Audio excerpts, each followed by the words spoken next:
I know that people will be hurt by that vote, and we worked very hard to try to get a budget deal that wouldn't include that provision. We're here today because an unspeakable tragedy has unfolded in Minnesota. My good friend and colleague, Speaker Melissa Hortman, and her husband Mark, were shot and killed early this morning in what appears to be a politically motivated assassination. Our state lost a great leader, and I lost a dearest of friends. The circumstances that unfolded in Brooklyn Park this morning is that we assisted the Champlin Police Department on a shooting. That shooting was made aware by one of our sergeants that it was at Senator Hortman's home. In hearing that very intuitive sergeant asked our officers to go check on Melissa Hortman's home, the representative that lives in our community, just proactively as due diligence to swing by. That police officer and his partner pulled down the street when they arrived at Melissa's house. They noticed that there was a police vehicle in the driveway with the lights, emergency lights on, and what appeared to be a police officer at the door coming out of the house. When our officers confronted him, the individual immediately fired upon the officers, who exchanged gunfire, and the suspect retreated back into the home. They did drive a vehicle that looked exactly like an SUV squad car. It was equipped with lights, emergency lights that looked exactly like a police vehicle. And yes, they were wearing a vest with taser, other equipment that would, a badge very similar to mine.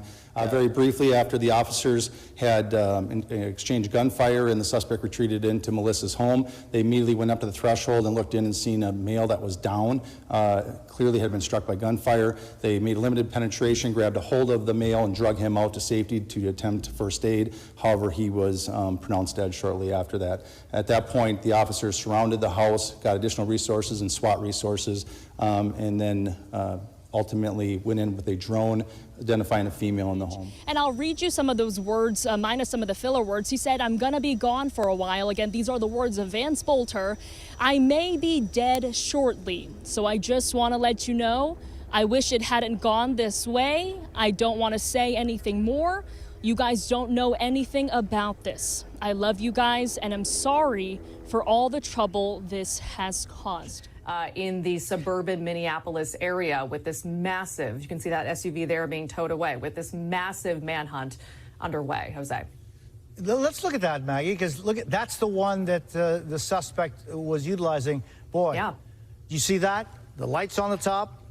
There is look at that. And in the plate, you see the plate right in the front? It says police. Right. I mean, and again, this is law enforcement clearly locked in on this one man, 57-year-old Vance Boelter, who served on a governor workforce development appointed board by Governor Walz, by Governor Dayton, and then served through Governor Walz. I see.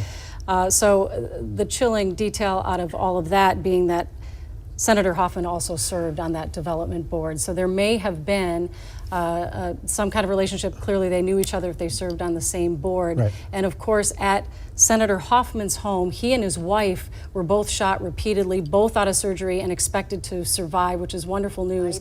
When police say that they got a call about a shooting at a residence at Minnesota State Senator John Hortman's home, they entered and they found both his wife and State Senator Hortman were shot and injured. Both of them, as you mentioned, went into surgery and they are expected to survive. As this investigation was unfolding, deputies at the scene decided to preemptively send officers over about 5 miles away to the house of Minnesota State Representative Melissa Hortman. It's when officers arrived at that home that they discovered the suspect, who was dressed and impersonating a police officer, had a big SUV with lights, and when they encountered the suspect, they engaged in a shootout. That suspect eventually went inside the home and was able to escape.